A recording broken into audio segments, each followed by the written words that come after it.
Ada najis-najis yang dimaafkan. Yang pertama, najis yang tidak bisa terpandang oleh mata. La yudrikuha at-tarf. Seandainya kita tidak bisa melihat, maka najis itu dimaafkan. Lah kalau orang yang buta, Pak? Dimaafkan semua. Kalau orang yang buta tidak dimaafkan, Pak.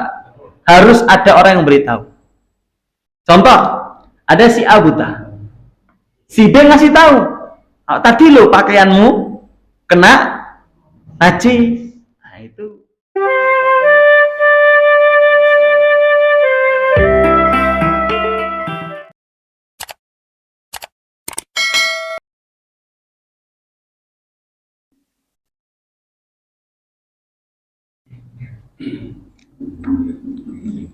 Bismillahirrahmanirrahim. Assalamualaikum warahmatullahi wabarakatuh. Alhamdulillah, alhamdulillahi ala ihsanih, wasyukru lahu ala taufiqihi wa amtinanih. Ashhadu an la ilaha illallah wahdahu la syarika lah, wa ashhadu anna Muhammadan abduhu wa rasuluh. Allahumma 'allimna ma yanfa'una wanfa'na bima 'allamtana. Rabbi 'allimna alladhi yanfa'una, Rabbana zidna 'ilma warzuqna fahma. Allahumma faqihna fid din wa 'allimna ta'wil. Rabbi shrah li sadri wa yassir li amri wahlul 'uqdatam min lisani yafqahu qawli, amma ba'd. Hadirin jamaah salat maghrib rahimani wa rahimakumullah. Sami sehat Bapak Ibu-ibu? Alhamdulillah atas izin Allah Subhanahu wa taala, Allah mempertemukan kita kembali dalam suatu majelis, yaitu majelis ilmu yang semoga dan senantiasa Allah ridhoi dan Allah berkahi. Karena alhamdulillah ya, setelah 2 minggu ya Pak ya, 2 minggu libur ini, alhamdulillah bisa bertemu kembali dalam majelis ilmu ini ya. Karena memang majelis ini adalah majelis yang betul-betul, kalau orang mengetahui kimah itu kalau artinya itu harganya ya, kalau tahu aslinya harganya menuntut ilmu, harganya mahalnya menuntut ilmu, harganya majelis ilmu, insya Allah hampir seluruh orang itu akan berbondong-bondong untuk bermajelis ilmu. Kenapa? Ada satu kisah yang mungkin Bapak Ibu-ibu sering dengar. Kisah seorang penggali kubur ya Pak. Masih ingat kisah itu Pak? Kisah seorang penggali kubur yang dimana ya, suatu ketika penggali kubur ini beliau tinggal di satu negara. Negaranya yaitu Suriah. Lebih tepatnya beliau tinggal di kota Damaskus. Itu belum jauh ini, bukan ulama-ulama terdahulu, bukan ulama-ulama hari ini nih. Ini dikisahkan oleh Syekh, lupa saya, ada belakangnya ada Syekh Burhani seperti itu. Jadi dikisahkan ada seorang penggali kubur yang umurnya 55 tahun Pak. Ini jangan umurnya pintar nih Pak, yang paling sepuh nih. Suwitak itu nggih 67 nggih. Ini 55 tahun. Pekerjaannya sebagai penggali kubur. Suatu ketika di suatu hari datanglah seorang ibu dan beberapa orang yang membawa jenazah laki-laki. Ya, namanya penggali kubur ya, dia langsung otomatis menggali kuburnya, menggali kubur. Setelah menggali kubur, dimasuklah si mayat ini yang tadi dibawa oleh seorang ibu dan beberapa orang tadi. Ketika masuk, orang ini pingsan. Kenapa pingsan? Orang ini pingsan melihat kuburannya itu dibuka seluas-luasnya di mata penggali kubur tadi ya, yang dimana yang di depan hadapan matanya itu semuanya adalah taman. Kemudian si mayat ini dibawa oleh 2 orang memakai kuda. Akhirnya dibawalah si mayat ini, tidak tahu dibawa kemana. Setelah itu orang itu terbangun ya, setelah terbangun kemudian ditutuplah kuburan tadi yang telah digali. Akhirnya dicari tuh ibu yang bawa mayat tadi, dicari ke sana, nggak ketemu. Berapa bulan kemudian Ya, ibu ini datang lagi dengan beberapa orang membawa mayat laki-laki yang sama. Membawa mayat laki-laki, ya. Kemudian datang lagi, dikubur lagi. Ketika mau hendak kuburkan, ya, itu terbuka lagi tuh kuburannya, ya. Sepanjang mata memandang, semuanya bentuknya taman dan diambil lagi oleh apa namanya? Dua laki-laki memakai kuda. Tapi pada saat itu penggali kubur pada saat itu tidak pingsan karena udah menemukan yang kedua kalinya. Dia tidak pingsan. Oh, akhirnya segeralah kuburan itu ditutup, kemudian naik bilang sama ibu, "Bu, jenengan ini siapa?" Ya. Dan mayat yang pertama itu siapa? Mayat yang kedua ini siapa? Kata ibunya, mayat yang pertama itu anak saya, yang kedua yang mayat yang pertama, mayat yang kedua itu anak saya yang pertama. Jadi laki-laki apa namanya, dua anak laki-laki ini kakak beradik. Ya. Dan ibu mengatakan, kenapa kamu tanya-tanya dengan saya? Saya ini lagi bersedih ditinggalkan anak saya. Kamu malah tanya-tanya tentang anak saya. Saya mau bertanya. Kemudian diceritakan bahwasanya saya itu ketika menguburkan anak jenengan, saya melihat apa namanya, kuburannya itu ya meluas sepanjang mata memandang. Kemudian ditanya, pekerjaannya apa? Kemudian ibunya menjawab, adiknya adalah seorang penuntut ilmu dan kakaknya sebagai penjual kayu bakar, dan hasil dari kayu bakar itu diberikan untuk adiknya untuk menuntut ilmu. Jadi dua-duanya, ya, yang satu penuntut ilmu, yang satu apa Pak? Ya, yang membantu penuntut ilmu. Ganjarannya sama. Ini kalau orang-orang, Pak, tahu harganya nuntut ilmu, bahwa kimahnya nuntut ilmu itu sangat tinggi, orang kan berbondong-bondong nuntut ilmu. Karena dibandingkan jenengan capek-capek sholat 2 rakaat, itu lebih gedean nuntut ilmu, Pak. Serius ya, Bu. Bahkan tahajudnya jenengan di malam hari dengan duduknya jenengan ngantuk di majelis ilmu lebih tinggi ngantuk di majelis ilmu. Hanya saja seakan-akan bahwa sholat 2 rakaat itu lebih dibandingkan menuntut ilmu. Tapi kalau bisa semuanya lebih baik. Ya, tapi kalau mau dibanding-bandingkan antara menuntut ilmu dengan sholat 2 rakaat, tinggian menuntut ilmu. Bahkan beberapa ulama itu ninggalkan sesuatu yang sunnah demi sunnah yang lebih tinggi. Imam Syafi'i ninggalkan tahajud demi belajar. Ya, ini saking tingginya nuntut ilmu. Makanya hadirin insyaallah dirahmati dan diberkati oleh Allah Subhanahu wa taala, 2 minggu itu waktu yang cukup lama Pak untuk libur itu ya Pak ya. Cuman qadarullah sama ini Pak. Jadi sama-sama sibuk mungkin ya. Yang baru dipertemukan pada hari Rabu ini. Ya, qadarullah beberapa 2 minggu ini tuh pas santrinya pas lagi datang. Jadinya pas hari Rabu santrinya datang, besok datang lagi karena memang datanya berbeda-beda. Jadinya ada urusan yang harus kita selesaikan. Hadirin insyaallah dirahmati dan diberkati oleh Allah Subhanahu wa taala. Kita akan melanjutkan pembelajaran kita ya. Masih melanjutkan ngaji fikih Pak ya. Kata Imam Abu Hanifah itu dikatakan al-fiqhu ma'rifatun nafsi ma laha wa ma 'alaiha. Fikih itu mengetahui diri. Ya, mengetahui diri mana yang baik untuk diri dan mana yang tidak baik untuk diri kita. Itu fikih. Makanya kalau orang belajar fikih, itu bukan hanya sebatas, oh saya paham ini, saya tahu masalah ini masalah ini haram, ini masalah ini halal. Kalau masalah ini haram, tapi kita tetap melakukan, bukan fikih namanya Pak. Kita tahu riba haram, tapi kalau kita lakukan riba, jadi fikih atau bukan? Ya jadi fikih. Makanya dikatakan oleh Abu Hanifah, al-fiqhu ma'rifatun nafsi ma laha wa ma 'alaiha. Fikih itu adalah mengetahui diri. Ya, mengetahui diri kita. Ini tuh baik untuk kita atau ini tidak baik untuk kita. Maka ketika kita sudah sampai derajat fikih, derajat faqih, ya sudah. Ya, hukum-hukum yang ada dalam fikih itu akan kita amalkan. Tapi kalau kita sudah belajar fikih, tapi kita nggak beramal dengan itu, namanya bukan fikih. Ya. Contoh orang tahu riba haram tapi masih melakukan, namanya bukan fikih. Jadi hanya sebatas belajar, belum diamalkan. Maka kata para ulama itu dikatakan mal ilmu illa lil amali biha. Mal ilmu illa lil amali bihi. Ya. Wal amalu bihi tarkul ajil lil ajil. Apalah ilmu kalau seandainya ilmu itu bukan untuk diamalkan.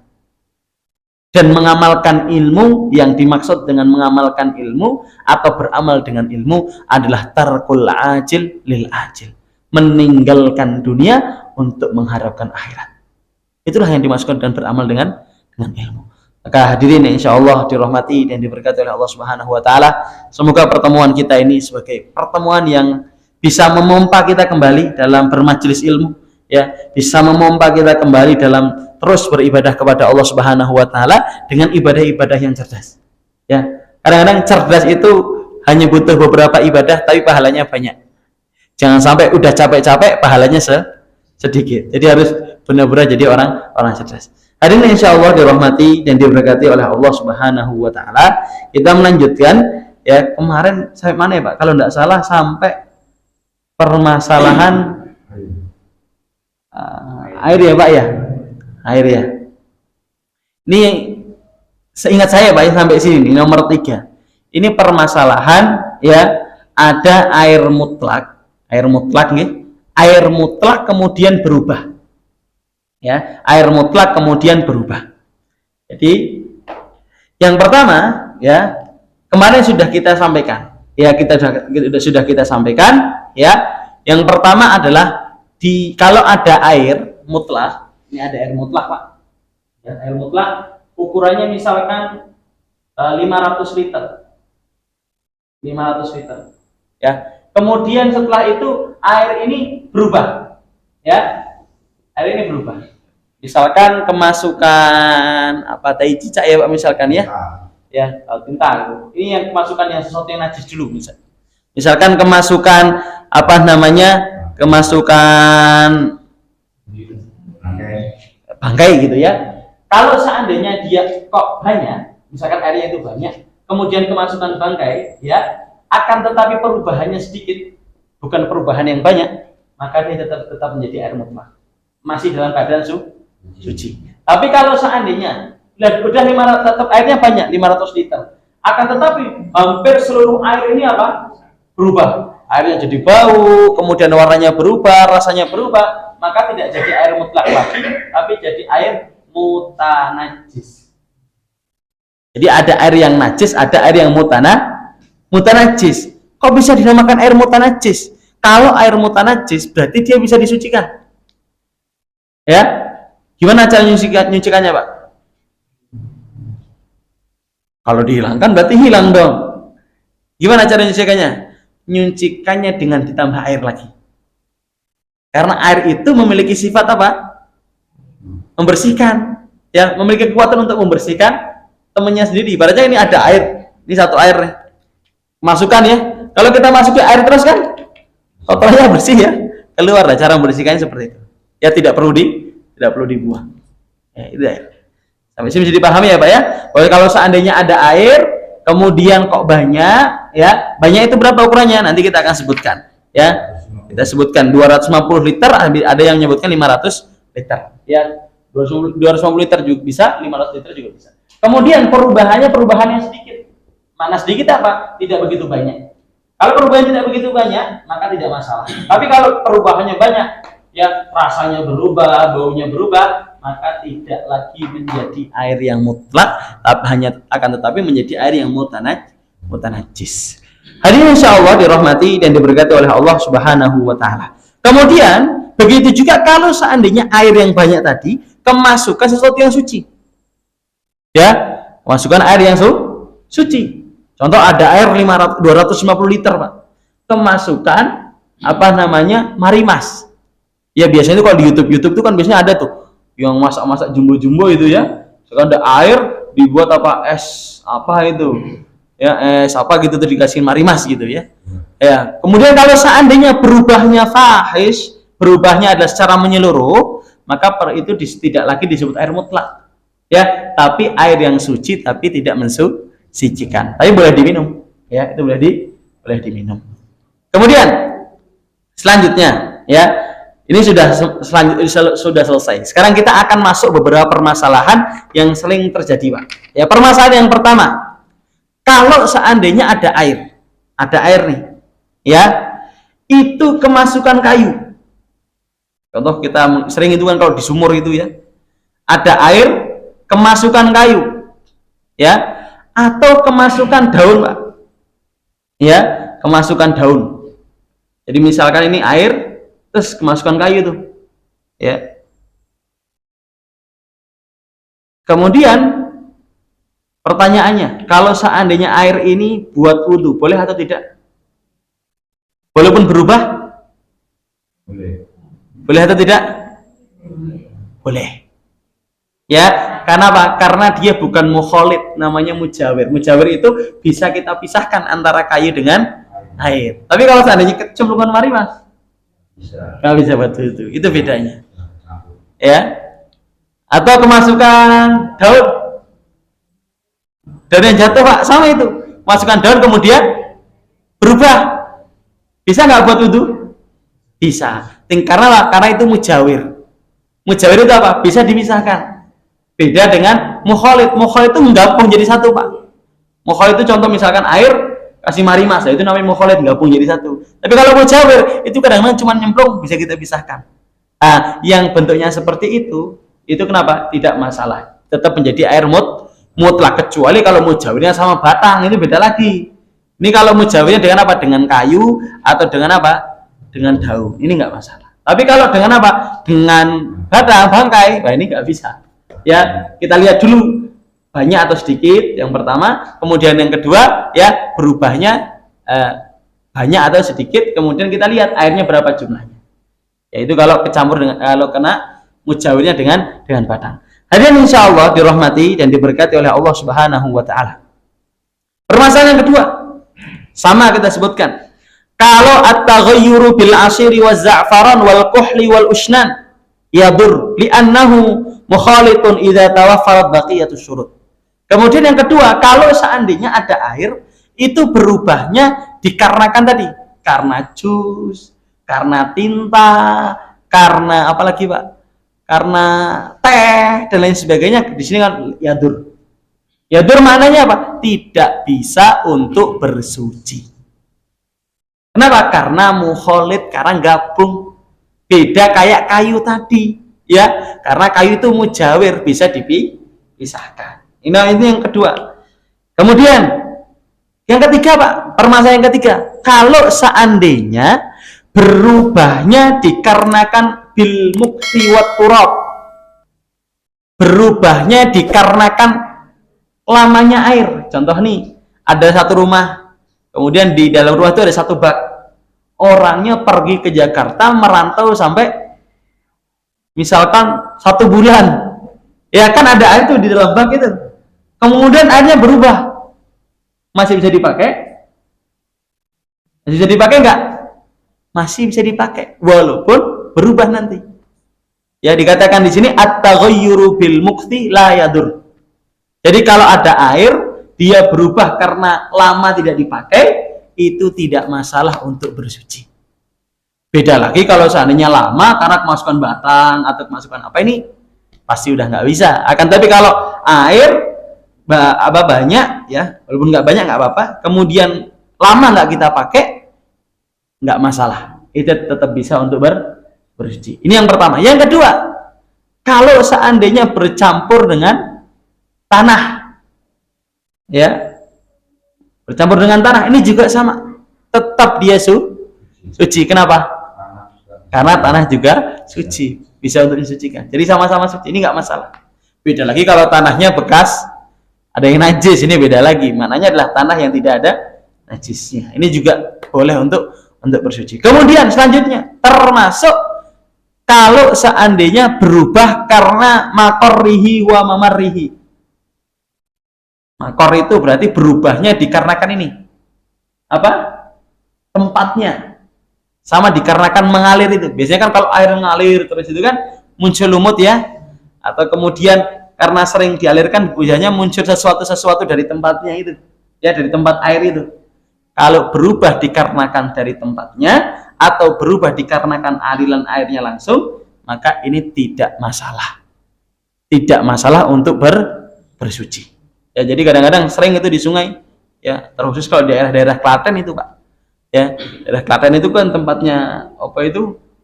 Ya, umbung ya. Itu apa? Umbul kok umbul. Di sana itu rata-rata ya aliran airnya ada yang kecil, ada yang besar. Tapi rata-rata di samping itu lumut semua. Ya, lumut semua. Nah, itu nggak masalah. Walaupun di samping-samping ada lumut, ya, dikarenakan ada lumut, dikarenakan untuk apa? Itu tidak masalah.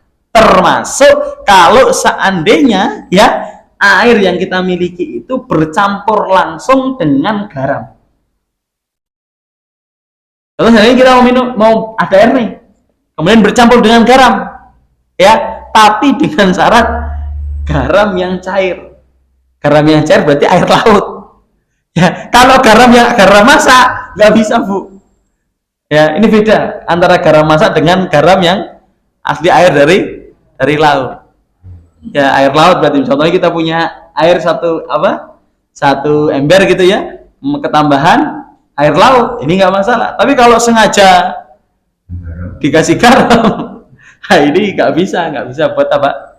Nggak bisa buat untuk mencuci, untuk bersuci tidak bisa. Ya, makanya beberapa ulama atau sering kita sindir di permasalahan ini, ya bagaimana cara ibu-ibu dalam mencuci, terkhusus dengan mesin cuci.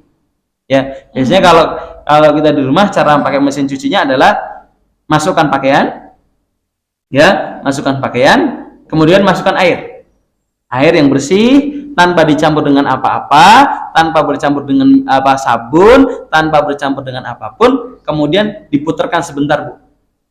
Putarkan, dibuang. Nah, itu sudah cukup. Ya. Kalau seandainya ibu-ibu capek harus ngecek satu-satu gitu kan ya, ini ompolnya anak, ini ompolnya bapak misalkan gitu. Ya kali aja kan kalau bawa yang sudah sepuh kan gitu. Misalkan ini harus dicuci dulu gitu ya. Kalau cuci masing-masing kan agak berat. Ya udah, kalau susah dimasukkan jadi satu ya, kemudian dikasih air, nanti dibuang, diputar sebentar, dibuang. Itu udah bisa. Buang. Kalau mau biar yakin lagi, nanti dikasih air lagi. Ya, dibuang diputar lagi sebentar, dibuang lagi. Setelah itu baru dimasukin air sabun. Ya, itu kalau seandainya ibu-ibu pengen mencuci dengan aman, ya. Karena sering kita ulang-ulang bahwasanya air sabun itu tidak mensucikan. Wangi iya, ya, ada umrohnya iya, tapi tidak mensucikan. Memang masalah suci dan tidak suci itu memang masalah Allah yang tahu ya. Bukan kita. Hadirin insyaallah dirahmati dan diberkati oleh Allah Subhanahu wa taala. Kemudian selanjutnya, hadirin insyaallah dirahmati dan diberkati Allah Subhanahu wa taala, melanjutkan air yang selanjutnya, ya. Jadi kita sudah banyak menyelesaikan permasalahan ya, dari air yang suci mensucikan, kemudian air yang suci suci tapi tidak mensucikan, kemudian ketiga air sudah semua ya Pak ya, air suci mensucikan, macamnya banyak-banyak ya Pak. Ya. Ada namanya air mustakmal, ya, air nanti yang ini namanya air mutlak, ya. Kemudian yang ketiga ada juga yang kita sebutkan air yang suci dan mensucikan tapi makruh untuk digunakan. Itu yang ketiga, ya. Kemudian yang keempat, yang terakhir adalah air yang najis dan mutanajis. Nah, ini yang terakhir, Pak. Ya. Diurutannya ada 4. Ada air yang suci dan mensucikan, namanya air mutlak. Ada air yang suci dan mensucikan tapi makruh untuk digunakan, itu ma'ul musyammas. Yang ketiga, ada air yang suci tapi tidak mensucikan, seperti air mustakmal, ya. Kemudian ada air air teh, air jus dan lain sebagainya, marimas dan sebagainya. Kemudian yang terakhir nomor 4 adalah air yang najis dan air yang mutanajis. Ini yang terakhir, Pak. Hadirin insyaallah dirahmati dan diberkati oleh Allah Subhanahu wa taala, dikatakan idza kanal ma'u qalilan. Jika seandainya air itu sedikit, duna kullatain, ya, di bawah kullatain. Kullatain itu ukurannya berapa? Ada yang mengatakan 250, ada yang mengatakan 550, ya. Ukurannya di sini, Pak. Ukurannya adalah kalau ini ada yang 217, kemudian 500 berapa ini? 500 liter, ada 565. Nah, ini kemarin ada yang salah berarti, Pak. 217, 500 ya, kemudian 565. Ini secara liter umum, Pak, secara umum semua liternya. Kalau yang 500 itu liter Baghdadi. Baghdad berarti ya, Pak ya. Kalau ini ukuran liter Tarimi. Tarimi berarti Tarim Yaman. Ini istilahnya macam-macam. Karena memang di Fathul Qorib itu bahkan ada yang sampai 250, 175 macam-macam. Tapi ukurannya tidak jauh dari ini. Ya, yang pasti nggak nyampe 1000 liter, Pak. Masih di bawah antara 500, 200, 300, 400. Ya, dikatakan idza kanal ma'u qalilan. Jika seandainya air itu sedikit. Berapa ukurannya? Di bawah ini. Berarti kita mau pakai ukuran yang mana nih, Pak? Sepakatnya nih. Yang atas saja ya. 217 ya. Oke. Jika seandainya air itu sedikit, apa yang disebut dengan air sedikit? Di bawah 217 liter. Ya, di bawah 217 liter. Yatanajjasu mutlaqan bimujarradi wuqu'in najasati fihi wa illam yataghayyar. Dikatakan apa? Dia akan najis secara mutlak kalau seandainya ada sesuatu yang najis masuk ke dalamnya. Ketika air itu di bawah 217 liter. Mau berubah nggak berubah, pokoknya langsung najis. Ya, misalkan ada air, ya, kemasukan kotoran, apa misalkan, Pak, kotoran ayam, itu mazhab Syafi'i kan najis gitu. Mazhab lain kalau jumhur tidak najis. Ya, tapi kalau di mazhab Syafi'i kotoran hewan, bahkan kotoran hewan yang bisa dimakan itu najis, seperti sapi, kemudian ayam, terus kambing, ini najis. Nah, seandainya ada misalkan kotoran kambing masuk ke bak kita, mungkin habis Idul Adha itu ya, mandi-mandi ternyata ada kotoran kambing yang cemplung. Ternyata kita tahu, ya, bak yang kita miliki itu ukurannya di bawah 217 liter, ya, maka secara otomatis dia langsung jadi najis, walaupun tidak berubah. Dikatakan ia tanajjasu mutlaqan bi mujarradi wuqu'in najasati fihi wa illam yataghayyar. Jadi dia langsung jadi apa? Langsung najis. Walaupun apa? Walaupun tidak berubah. Itu air yang sedikit. Ini yang pertama. Terus yang kedua, idza kanal ma'u katsiran. Jika seandainya airnya itu banyak, ya, qullataini fa aktsar, ukurannya 217 liter ke atas. Fala yatanajjasu illa idza taghayyara launuhu aw ta'muhu aw rihuhu walau taghayyuran yasiran. Dikatakan kalau seandainya ada air nih banyak, ya, berapa ukurannya? 217 liter ke atas. Kok tiba-tiba, ya, kemasukan najis? Maka tidak bisa langsung kita hukumi apa? Ini air najis. Kita lihat dulu, ya, lihat dari mana? Apakah warnanya berubah? Apakah baunya berubah? Ya, atau rasanya berubah. Kalau seandainya berubah, misalnya ada air jumlahnya 250 liter, karena kita sepakat ini 217 liter, ya. 200 di atas 250 liter. Kemudian kemasukan kotoran kambing. Ternyata setelah kemasukan kotoran kambing, Pak Bu, itu berubah tuh. Berubah baunya tuh. Ya. Akhirnya pas dicium, loh kok mambu nih jadi mambu termendil lagi. Wah, berarti ini secara otomatis langsung apa? Najis. Tapi walaupun baunya sedikit, iya, walaupun baunya sedikit. Dikatakan walau taghayyuran yasira. Walaupun berubahnya itu berubah yang sedikit.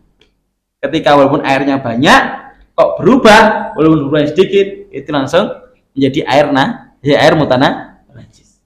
Sampai sini bisa dipahami, Pak Bu? Ya, jadi ukurannya karena sepakatnya 217,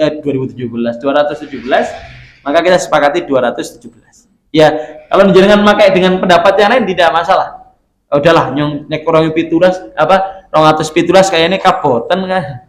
Misalkan di katone apa ininya saya kecil, mungkin saya ukurkan jadi 150 liter misalkan.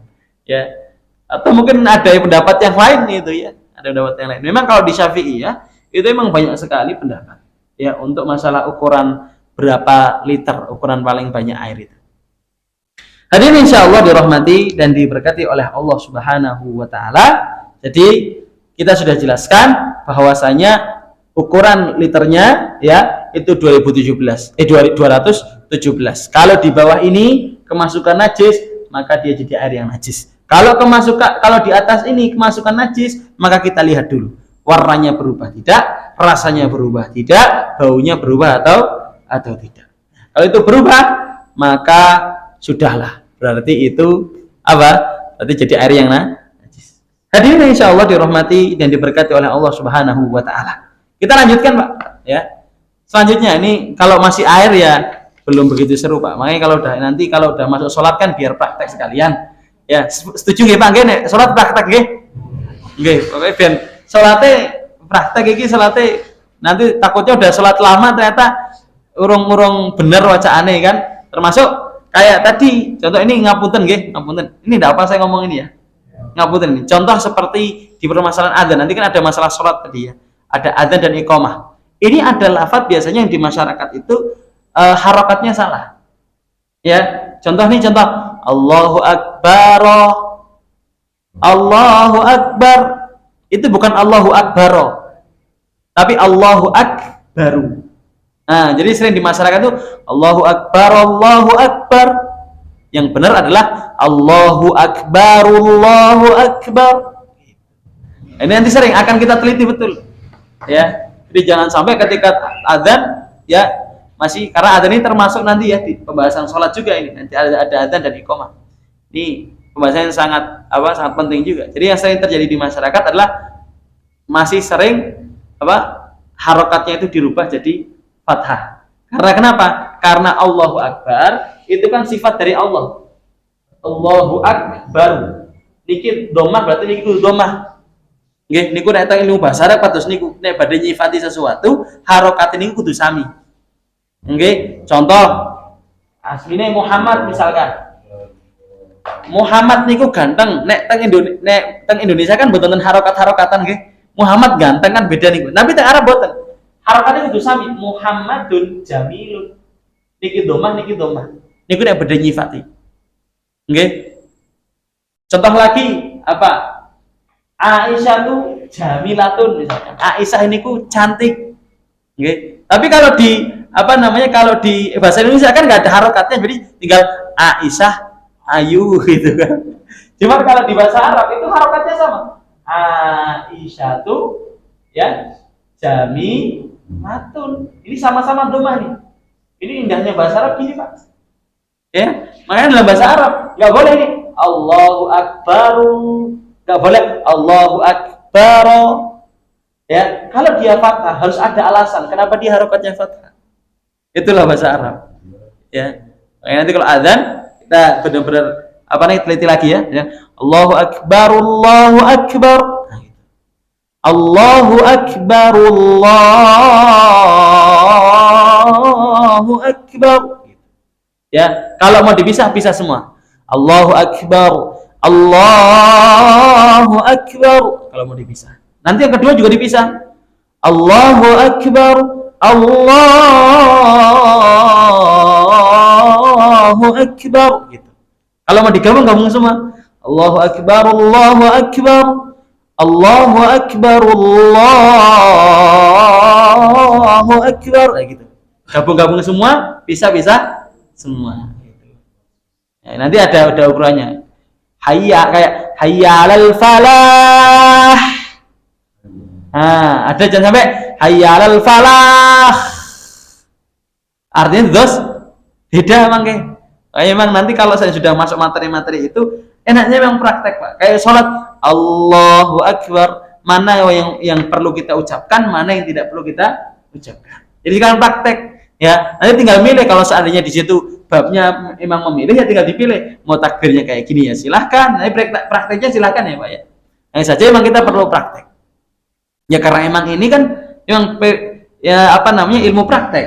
Ya, bukan ilmu batin gitu ya. Beda dengan permasalahan iman atau ihsan atau masalah rukun iman, beriman kepada Allah, beriman kepada Rasul, kepada malaikat. Tapi kalau ini memang harus kita praktek. Ya, Allahu Akbar, ya. Bagaimana bacanya Al-Fatihahnya, syarat Al-Fatihahnya ada berapa? Syarat Al-Fatihah ada berapa? Ada 17, ya. Bagaimana cara bacanya? Alhamdulillahi. Kalau salah tasdidnya bagaimana? Wah itu Pak, itu kan betul-betul kalau saya lihat memang ada beberapa hal yang agak berat nanti di permasalahan ini. Hanya saja ketika nanti akhirnya kita betul, itu ada namanya ihtiyat. Ihtiyat itu berhati-hati ya ketika menghadap Allah. Jadi ketika di mazhab Syafi'i itu saking detailnya Pak, kata Allahu Akbar. Jadi kalau Al-Fatihah itu syaratnya ada 17. Jadi kalau Al-Fatihah itu harus ada basmalahnya. Karena di mazhab Syafi'i itu nek mau ngaji basmalah berarti orang sah. Betul. Bismillahirrahmanirrahim. Ada dua pendapat, bisa bismillahnya jahar, ada bismillahnya jahar tapi ukuran telinga kita dengar. Di contohnya ada orang salat nih di depan. Imam, Allahu Akbar, ada yang imam bacanya gini. Bismillahirrahmanirrahim. Ini boleh. Di mazhab Syafi'i boleh. Ada juga yang kedua yang biasanya dijaharkan. Bismillahirrahmanirrahim. Itu juga boleh. Ya, jangan kemudian nanti kayak wong ora bismillah apa ya? Lah nyong esok-esok ora salat tangbur inilah. Ah, ini jangan seperti itu. Ya, husnudzon. Karena fikih itu ngajari kita untuk husnudzon, bukan ngajari untuk suudzon gitu. Kita lanjutkan lagi, Pak. Selanjutnya adalah permasalahan ya. Kalau seandainya permasalahannya adalah idza kanal ma'u katsira. Jika seandainya air itu banyak, wa waqa'at fihi najasatun, dan kemudian air yang banyak itu ya kemasukan yang namanya apa? Najis, sesuatu yang najis. Walakin syakakna, akan tetapi kita ragu. Waduh, iki piye ya? Banyune ya oke, neng dhuwur 217 liter, tapi kita ragu. Ya. Ini berubah apa enggak berubah? Ini dikatakan hal taghayyara amla. Ini berubah apa enggak berubah ya? Sih saya ragu lah.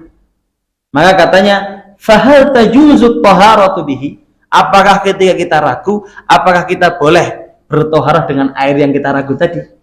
Maka jawabannya na'am. Tajuzut taharatu bihi li'annal asla fihi taharah. Dikatakan boleh bertoharah dengan air yang tadi kita ragu. Kenapa? Karena pada asalnya air itu dalam keadaan suci. Ya, maka ini diperbolehkan. Sampai sini sudah paham ya Pak ya? Jadi ada air banyak, ya beda kalau air sedikit ya banyak. Kalau air sedikit ya langsung dia mesti langsung najis. Ini ada air banyak, kemudian kita ragu dia kemasukan najis, tapi kita ragu ini berubah apa enggak berubah. Kalau kita ragu hal taghayyara amla, apakah berubah atau tidak? Kemudian pertanyaan yang kedua, fahal tajuzut taharatu bihi, apakah kita diperbolehkan bertoharah dengan air yang kita ragukan tadi? Kata Syekh Mu'allif mengatakan na'am, boleh. Ya, tajuzut taharatu bihi li'annal asla fihi taharah. Boleh kita bertoharah dengan itu karena pada hakikatnya air itu asalnya dalam keadaan suci. Jadi pahami sampai sini Pak? Oke. Yang kedua Pak, permasalahan yang kedua, idza kanal ma'u katsiran wa taghayyar. Jika ada airnya banyak Pak, ya, kemudian air itu berubah. Contoh nih, ini apa namanya? Ini misalnya air kolam, ya kolam, airnya banyak. Jumlahnya 1000 liter. Ya, dikatakan idza kana al-ma'u katsiran wa taghayyar. Kemudian air yang 1000 liter ini berubah, Pak. Air yang 1000 liter berubah. Walakin syakakna. Akan tetapi kita ragu nih. Ini berubahnya karena sesuatu yang suci apa berubahnya karena sesuatu yang najis? Ya. Fama hukmuhu, terus apa hukumnya ini? Ya, hukumnya apa nih kalau seandainya kita ragu nih? Ini berubahnya karena sesuatu yang suci atau sesuatu yang najis. Kata sang musannif dikatakan kata pengarang nahkumu bitoharatihi.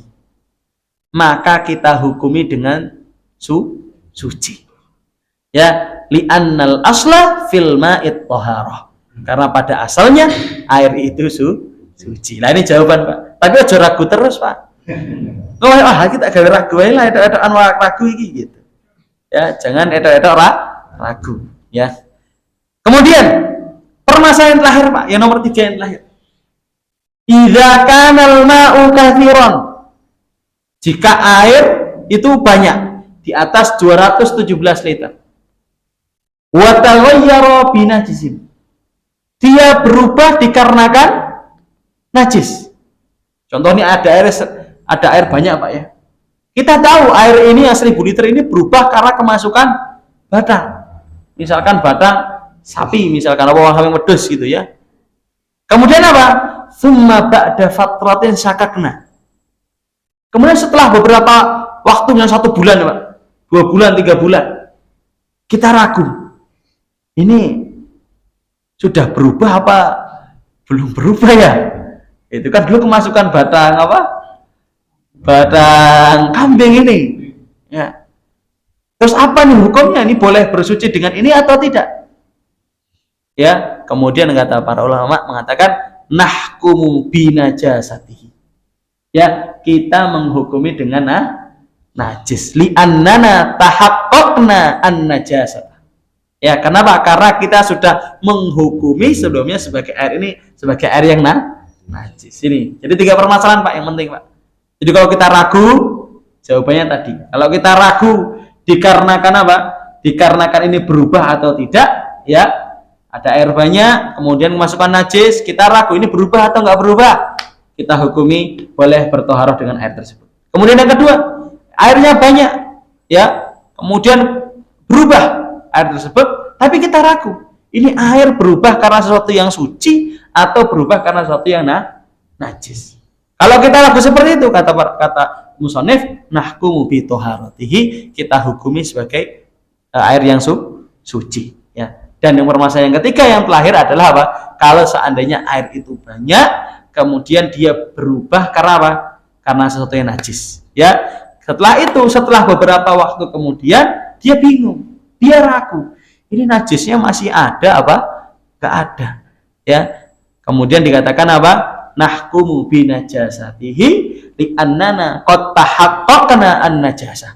Ya, maka kita menghukumi sebagai air yang najis karena kita telah menghukumi air tersebut sebelumnya dengan air yang najis. Hadirin insyaallah dirahmati dan diberkati oleh Allah Subhanahu wa taala. Selanjutnya, pembahasan selanjutnya adalah berkenaan tentang al-ma'fuwat minan najasati fil ma'. Pembahasan selanjutnya adalah najis-najis yang dia dimaafkan. Jadi tidak semua najis kita hukumi najis. Ada beberapa najis yang dimaafkan, ya. Kemudian yang pertama apa? Ya. Yang pertama adalah najis yang la yudrikuha at-tarf. Najis yang tidak bisa terlihat, ya. Contoh gini, Pak, jalan kita, misalnya kita jalan ke masjid, kemudian kita tidak tahu itu, ya, ada air nyiprat lah, atau kita tidak melihat ada apa namanya kotoran yang kena di pakaian kita, ya. Ketika kita tidak mengetahui dan kita tidak bisa melihatnya, atau kita tidak bisa merasakan bahwa di situ ada najisnya, maka najis yang seperti itu dimaafkan. Jadi tidak semua najis itu kita hukumi apa? Dalam keadaan apa? Keadaan najis. Ini yang pertama. La yudrikuha at-tarf. Mata tidak bisa melihat. Ya, kadang-kadang kayak gini pakaian nih. Ya kelihatannya bersih. Ya, tapi tidak kelihatan. Ya. Dan kita nggak mengetahui kalau di situ ada najis. Ini yu'fa, dimaafkan. Ini yang pertama. Yang kedua adalah bangkai, ya, lada malaha sa'il, yang tidak memiliki darah yang mengalir. Ada nggak, Pak? Ikan kan memang suci, Pak. Oh, batangnya udah dibakar. Batang, ya, bangkai yang dia tidak memiliki darah mengalir dan dia najis, Pak. Laler, Pak. Ya, laler. Ya. Itu laler. atau nyamuk. Ya, ini dimaafkan. Yu'fa dengan dua syarat. Jadi dengan dua syarat, ya. Syarat yang pertama, an la yakuna bi fi'lihi. Ya. An la yakuna bi fi'lihi. Bukan kita langsung yang mati langsung gitu loh, Pak. Kalau kita sengaja ya apa-apa lah. Nah, ini enggak boleh nih. Ini najis nih. Ya, jangan sampai kita yang ngerjakan langsung. Contoh misalkan ada lalat itu, Pak, jatuh. Mati ada lalat nih. Gitu ya. Ini maka dimaafkan. Ya. Walaupun kena ada air-airnya gitu ya, Pak. Tapi bukan karena kita langsung yang bunuh. Gitu, bukan. Itu enggak boleh. Ini yang pertama. Syarat yang kedua, ya. Tidak berubah. Contoh misalkan ada air nih, contoh nih. Ya, ada air, misalkan di sini kemasukan lalat itu. Biasanya kalau kita lalat itu jijik banget gitu ya. Mungkin langsung dibuang itu, enggak diminum lagi tuh mungkin air itu. Tapi misalkan ada lalat, kemudian ada air, kemudian kemasukan lalat, ya, dan tidak berubah, ya ini silahkan diminum. Ini dimaafkan. Tapi kalau seandainya, kenapa? Kalau sengaja dimasukkan ini langsung nggak boleh diminum. Itu harus jadi air apa? Air yang najis. Ya. Tapi kalau seandainya masuk sendiri, ya, kemudian dia tidak berubah, masih suci, bisa buat kita buat wudhu. Tapi kalau banyak lalat itu, Pak, nyemplung kabehnya di apa? Pak misalkan itu, ya itu mesti berubah airnya. Walaupun itu sengaja gitu ya, nggak sengaja kita masukkan. Cuman kalau udah berubah ya mesti berubah ya. Seandainya lalat tuh, apa? 70.000 buning Pak kabeh gitu kan. Berubah. Maka di sini apa? Itu tidak jadi dimaafkan. Jadi yang pertama ada najis yang dimaafkan. Yang pertama najis yang tidak bisa terpandang oleh mata. La yudrikuha at-tarf. Seandainya kita tidak bisa melihat, maka najis itu dimaafkan. Lah kalau orang yang buta, Pak, dimaafkan semua. Kalau orang yang buta tidak dimaafkan, Pak. Harus ada orang yang memberitahu. Contoh, ada si A buta. Si B ngasih tahu, tadi lo pakaianmu kena najis. Nah, itu harus dia lakukan, harus ganti. Tapi dia nggak tahu tuh, ya. Ataupun dia nggak bisa mencium. Atau ibaratnya kan mungkin najis, tapi wangi gitu misalkan najisnya. Beda kalau saya najis, tapi baunya comberan. Nah, ini orang buta pun tahu kalau, dia mampu mampu comberan berarti dia langsung apa? Tetap dia menjadi air yang najis. Akan tetapi kalau seandainya dia ketika ada air, ya ini nggak bau nih, dan tidak ada orang yang mengabarkan, maka dimaafkan.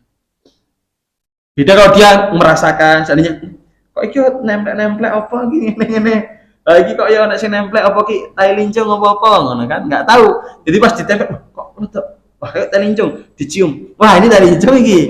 Nah, ini berarti ya dicuci, orang itu tahu. Ya beda kalau benar-benar orang tadi tidak bisa merasakan, tidak tahu, itu dimaafkan. Beda dengan orang yang tahu, misalkan ada tai lincung di sini kita ini tai lincung berarti najis. Ya, tinggal dibersihkan. Sampai sini sudah dipahami, Pak. Jadi dimaafkan, ya. Yang pertama la yudrikuha at-tarf, yang dia tidak bisa dipandang oleh mata. Yang kedua adalah batang suatu hewan atau bangkai suatu hewan yang tidak mengalir darahnya. Ya, banyak itu insyaallah. Lalat ya, nyamuk gitu ya. Beda kalau nyamuknya udah banyak gitu ya. Kalau nyamuknya banyak ya jadi mengalir itu darah gitu. Ya ada nyamuk limau gitu ya. Terus itu langsung ternyata nyamuknya sudah 1 jam itu mangkal di situ tuh. Ya. Dan insyaallah dirahmati dan diberkati oleh Allah Subhanahu wa taala.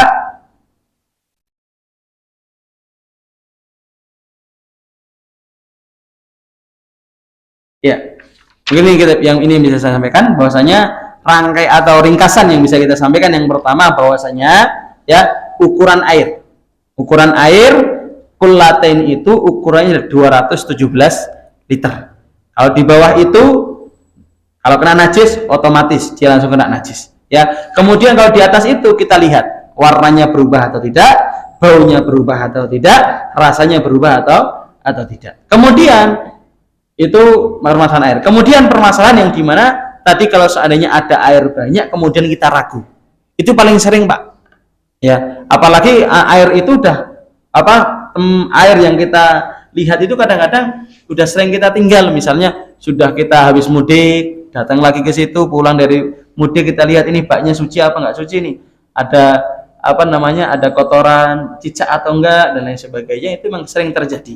Ya kalau keadaan ragu, ya kalau yang ragunya yang tadi yang pertama dan yang kedua, maka kita hukumi dengan apa? Dengan suci. Adapun dengan yang ketiga tadi, itu kalau seandainya ya airnya banyak dan kita tahu itu berubahnya karena sesuatu yang najis, ya maka tetap kita hukumi dengan najis. Adapun yang terakhir adalah permasalahan al-ma'fuwati minan najasah, yaitu najis-najis yang dimaafkan. Ini pembahasannya banyak sekali, Pak, banyak sekali, tapi kita ambil secara umum saja. Nanti kalau seandainya ada yang ditanyakan baru nanti kita jawab. Yang penting ukurannya kita sudah tahu. Yang pertama adalah najis yang tidak bisa dilihat, yang kedua adalah bangkai yang dia lada malahasail, yang tidak memiliki darah yang mengalir. Hadirin insyaallah dirahmati dan diberkati oleh Allah Subhanahu wa taala. Mungkin ini yang bisa kami sampaikan. Kalau ada salahnya kami mohon maaf. Sekali lagi kami sampaikan, jangan pernah bosan datang ke majelis ilmu. Ya, ini sangat penting, jangan pernah bosan datang ke majelis ilmu karena derajatnya lebih tinggi dibandingkan dibandingkan sholat sunnah dua rakaat. Ngantuknya kita di majelis ilmu itu lebih tinggi dibandingkan khusyuknya kita di sholat dua rakaat. Kadang-kadang salah satu adat yang sering dilupakan orang datang hadir di majelis ilmu itu adalah doa. Ya, kenapa? Karena pada saat kita datang ke majelis ilmu itu doa itu yang paling sering dikabulkan. Ya, makanya kalau kita di majelis ilmu kata Rasulullah SAW, malaikat itu kan menaungi, Pak, di atasnya. Ya, nanti ketika di hari kiamat antum mau minta apa saja sama Allah Subhanahu Wa Taala, Allah kasih. Kenapa? Karena derajat orang yang nuntut ilmu itu sangat tinggi.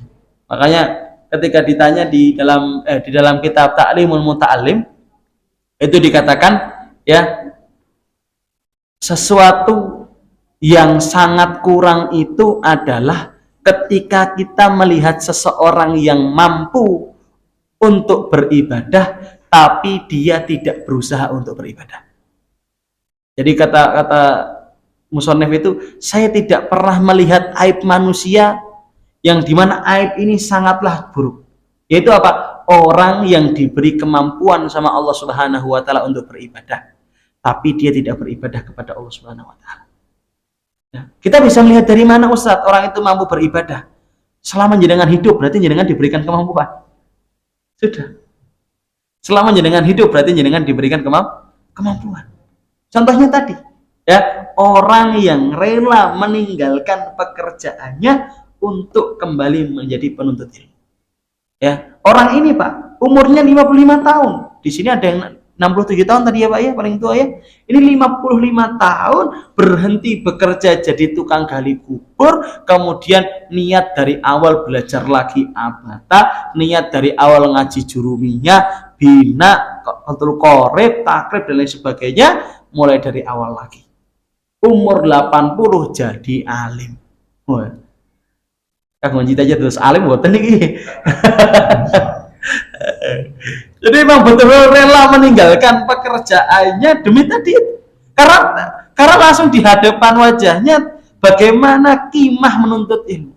Bagaimana indahnya ganjaran orang yang menuntut ilmu. Kenapa? Dibukakan apa? Dibukakan apa? Di depan hadapan matanya itu apa? Taman yang begitu luas, kemudian dipandu atau diangkat oleh seorang laki-laki yang menggunakan kuda. Ustadz, saya sudah tidak mampu untuk menuntut ilmu. Kalau sudah tidak mampu menuntut ilmu, harus ada andil untuk para penuntut ilmu. Hari ini, Masya Allah, banyak pondok. Ya kalau bisa, kita tuh beberapa menemukan itu, Pak. Dulu itu kita bertemu dengan ini, Pak. Orang jadi itu kerjanya di kapal pesiar itu. Jadi kapal pesiar. Bilang gini, Ustadz, saya itu anak saya sudah cukup dengan uang yang saya miliki. Terus bagaimana? Bisa bantu saya enggak? Carikan 5 orang. Saya biayai, tapi dengan syarat harus kuliah di luar negeri. Saya semangat. Yaudah Pak, tak carikan ini Pak Atur gitu. Tapi jangan siap nanggung setiap bulannya. Siap katanya. Subhanallah Pak, sudah 6 tahun sampai hari ini Pak, enggak pernah kurang sedikit pun ngasih ke 5 anak ini. Ya kalau ditanya, saya nggak mampu jadi penuntut ilmu, Ustaz. Ya, minimal saya dapat ganjarannya gitu. Ya. Wah, ini betul itu. Sampai hari ini Pak 6 tahun nggak pernah berkurang itu. Bahkan sebelum kita minta itu, Ustadz, ini nitip buat si fulan, ini nitip buat si fulan. Itu ukurannya kalau mahasiswa itu, kalau luar negeri, untuk kalau dulu mahasiswa Sudan atau mahasiswa Yaman, itu ukuran satu bulannya sekitar 1,5 juta atau ukuran $100 sampai $150. Ini siap Pak? Siap insya Allah. Ya, sampai hari ini ternyata Pak, hari ini Pak, ternyata tambah sugih, tambah bingung. Terus minta lagi, suruh carikan 5 anak lagi. Gitu. Jadi 5 anak, setelah 6 tahun minta 5 anak lagi, biar 10 anak lagi. Ya, ibaratnya kalau saya lihat itu berarti dalam setiap pemberangkatan itu habis sekitar 250 juta. 250 juta. Itu cash itu kalau kita, ini Ustadz, ini 250 juta nanti dikasihkan anak, yaudah kita kasihkan mereka. Ya, itu sering rekening kita itu, bahkan kemarin ada orang, salah satu kalau jenengan kenal Ustadz Lukman Munjalan yang dari Gontor itu yang punya wakaf beras. Ya GIB apa ya kalau di PM ya? Masjid kapal itu loh Pak. Ya, Kalimantan itu mana ya? Ya Kalimantan. Itu Pak kita semua datang, Ustadz, ini kita punya penuntut ilmu nih Ustadz, di Yaman. Ya udah, saya tak andil. Berapa Ustadz? 30 juta dalam setiap bulan. Karena beliau itu dalam sebulan itu 8.000 ton kalau tidak salah. 8.000 ton itu untuk ngasih makan santri se-Indonesia. Ya, sama jawabannya. Ustadz, kenapa Ustadz? Saya tidak mampu untuk jadi alim. Ya, minimal saya punya andil, ya, punya andil kepada para penuntut ilmu. Itu orang saking ngertinya apa derajatnya atau apa namanya? Berharganya menuntut ilmu. Ya, makanya berlomba-lomba Pak. Kalau yang tidak mampu minimal datang ke majelis ilmu. Ya, datang ke majelis ilmu sambil ngantuk-ngantuk enggak apa-apa, ya sambil wah iki padahal mau rampung iki kerjaan ya ora apa-apa lah setengah jaman atau 1 jam gitu ya Pak. Kata para ulama minimal seorang muslim dalam 1 minggu itu minimal ada 1 majelis ilmu. Untuk apa? Untuk mengukur dirinya. Dirinya ini udah mulai baik apa belum baik. Ya, tapi kalau nanti nggak datang ke majelis ilmu, nggak tahu Pak diri kita nih ukurannya, kita tambah apa? Oh tambah rusak yo, karena nggak tahu. Tapi kalau datang ke majelis ilmu kan kita tahu. Oh iya, dikasih tahu. Maka kata Imam Syafi'i dikatakan dalam sebuah syair apa? Lantana lal ilma illa bisittatin. Sa'umbika an majmu'iha bibayanin. Ya, yang pertama apa? Dzukain wa hirsin wastibarin wa irsyadi ustadin. Yang keempat yang paling menarik Pak, petunjuk Ustadz itu menjadi apa? Menjadi batasan. Kalau seandainya kita, walah, tekan yang pengajian ini, alhamdulillah, dia ini elek, saya ini mulai lagi.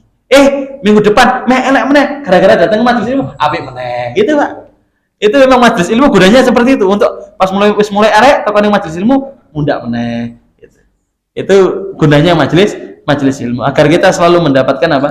Mendapat petunjuk dari Allah Subhanahu wa taala walaupun melewati wasilah para ustadz yang kita ketahui. Hadirin insyaallah dirahmati dan diberkati Allah Subhanahu wa taala. Mungkin ini yang bisa kita sampaikan. Wallahu a'lam bishawab. Subhanakallahumma wa bihamdik asyhadu an la ilaha illa anta astaghfiruka wa atubu ilaik. Ada yang ditanyakan Bapak Ibu? Cukup oke? Oke. Ketika sholat jamaah, kebetulan ada kotoran recek itu di baju, tapi kan nggak tahu kita. Nah setelah sampai di rumah lepas baju dulu, agak kotoran recek susah gitu. Iya. Ini permasalahan yang kita yang pertama kita tidak mengetahuinya. Itu yang pertama. Yang kedua, kita mengetahui setelah selesai sholat. Maka kalau kita mengetahui setelah selesai sholat, maka apa? Tidak perlu diulangi. Tapi kalau seandainya kita tahu pas di pertengahan sholat, baru kita ulangi sholatnya. Terus, umpama saya sholat di belakang imam. Kebetulan imamnya itu pas datang pas iqomah, jadi terus langsung ke depan. Begitu mulai sholat, ketika itu sedang duduk, itu di telapaknya itu kelihatan ada kotoran cacaknya itu. Terus gimana itu? Nanti pas akhir Pak, pas akhir baru kita ingatkan. Harus kita nyampaikan. Iya nyampaikan di akhir, karena nggak mungkin kita nyampaikan aja. Ini kan, jadi batal semua nanti. Sholatnya Ya, kalau untuk sholat makmumnya sah, untuk sholat imamnya tidak sah. Oh gitu. Imamnya suruh ngulang. Tapi makmumnya harus. Makmumnya sah. Ya. Kalau makmumnya dia berarti salah. Iya, harus diingatkan. Karena nanti untuk imamnya sih untuk maslahat imamnya. Adapun kalau kita sendiri sah. Imamnya nanti yang suruh ngulang. Ada lagi, Pak? Tadi kan kita bilang masalah ada dari umat, karena sudah disampaikan. Kalau kita selama ini kalau ada kan karena hafalan, nggak tahu apa. Terus itu hukumnya apa dalam agan maupun umat? Kan nggak mungkin pas pasti karena kita yakin karena saya sendiri mengalami ada yang kita hafalan dari kecil. Seperti itu. Jadi mahkotnya ya tidak ya nggak tahu. Iya. Itu hukumnya gimana? Kalau memang tidak tahu, hukumnya ya sudah dimaafkan. Ya, karena memang itu hukum tidak tahu. Jadi kan sudah kita sering ulang ya, hukum tidak tahu berarti ya dimaafkan. Kalau seandainya sudah tahu, makanya nanti kalau sudah tahu ya tinggal di itu. Memang sering sekali itu di masyarakat karena memang hanya sebatas baca terjemahan, Pak. Jadi yang paling bahaya itu adalah orang yang belajar tanpa guru. Ini yang paling bahaya. Jadi tiba-tiba, iki apik kayaknya iki.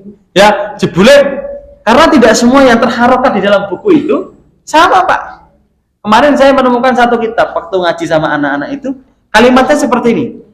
Yang pertama, ada yang dia an ya'muruhum, padahal di situ ada huruf yang bisa memfathahkan. Harusnya an ya'muruhum. Di situ tulisannya Pak, an ya'muruhum.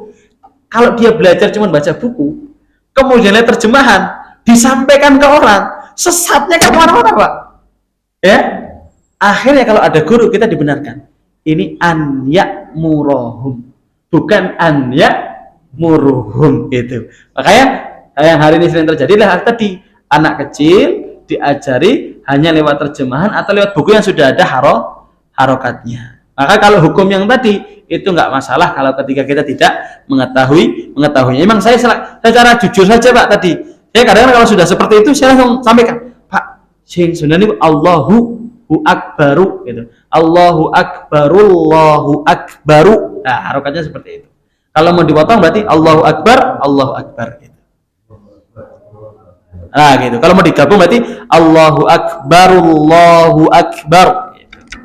Ya, itu kalau mau di nonton. Lahir ada lagi? Nggih.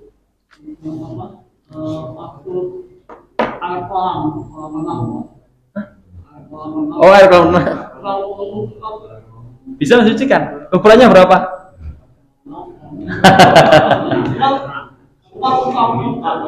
Asal air itu belum tercampur dengan kaporit. Kalau sudah bercampur dengan kaporit, tidak bisa mensucikan. Kan air kaporit akhirnya. Ya? Tapi ya, Pak. Tapi kerasa atau tidak? Kalau di kolam renang tuh kerasa sekali ya.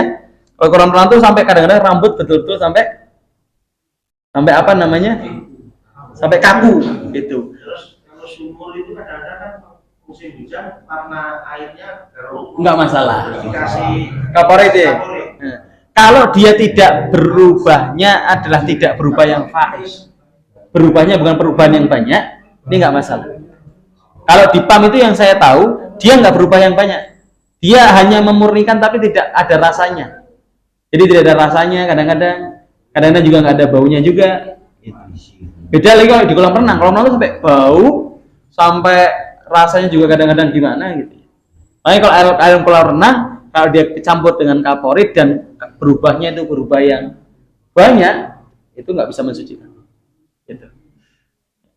Makanya kalau di kolam renang bahaya. Tapi kalau yang air PAM itu setahu saya dia dengan kaporit hanya saja tidak berubah. Ya, hanya mungkin menghilangkan bau asli tanahnya aja ya. Gitu. Dan itu jumlahnya juga airnya kan ribuan liter ya kalau air PDAM itu ya. Ya. Di daerah sini pakainya biasanya sumber gitu. Kalau di seperti Semarang, ngumpulin air dari sungai. Oh gitu ya. Dijadikan dulu melalui beberapa proses. Banyak. Disuling ya berarti. Iya. Oh iya. Terakhir airnya tetap bau kaporit. Bau kaporit ya. Iya. Allah alam bisawab ya, kalau memang perubahannya yang fahish, ibaratnya memang benar-benar menjadi air kaporit gitu loh. Kayak di kolam renang, berarti memang tidak bisa untuk bersuci. Tapi kalau seandainya perubahannya bukan perubahan yang fahish, bukan perubahan yang banyak, ya tetap bisa untuk bersuci. Itu. Allah alam bisawab. Ya. Mun ya, Pak. Allah alam bisawab. Wassalamualaikum warahmatullahi wabarakatuh.